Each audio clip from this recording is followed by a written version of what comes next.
Well, I wanted to be an actress, and I wound up here. That's a song. They're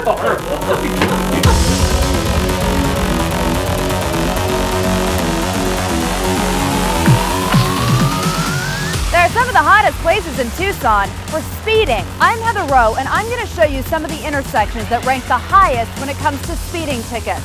We saw the Pope leaving the Capitol today, up close and personal after that.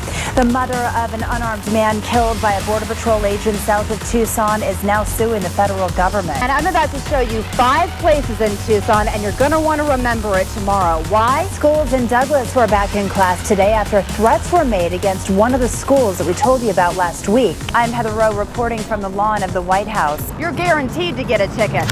But there are other intersections across town that rank just as high for speeding tickets with no warning at all. Monsoon storms rolled through late last night, causing a lot of damage on the southeast side.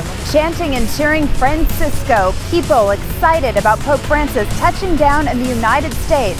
Thousands lining the streets here in D.C. We'll bring you the sights and sounds live to your living room. I'm Heather Rowe, and we're live at 5.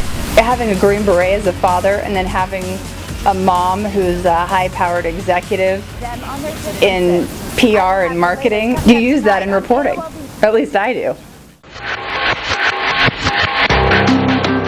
It reminds you of being in slums in certain parts of the third world where literally the trash is piled up to your knee. Not many people know of this place, and that's why what's been happening here for decades is still happening. Part of what I like to think I bring to the table is that I'm not only having a conversation with somebody, but they feel like they know me. That's where you're relatable. That's where you're really communicating to somebody. And they build that relationship with you. Then you have loyal viewers. A tropical storm caused flooding and mudslides that killed at least 4 people. It's about emotion. I mean, you can read it. You can read what's going on the internet, in a newspaper. You don't want to see that when you turn on the news. You want real emotion. Of course, we have Mark Stein, who is joining us live from the scene where the shooting happened. This is a live picture of Ina and Oracle, where this took place just a short time ago. A massive shooting. So I remember where I was when they called me, and they just said, Gabby's been shot. Hung up the phone. So much so. I mean, it is difficult at this point, of course, because we are getting a lot of information from different sources right now. We're sorting it out in our newsroom as we speak. Was Gabby dead? Did she die? Is she still alive? Is she still in surgery? At just 9 years old, Christina Taylor Green's life was full and ambitious.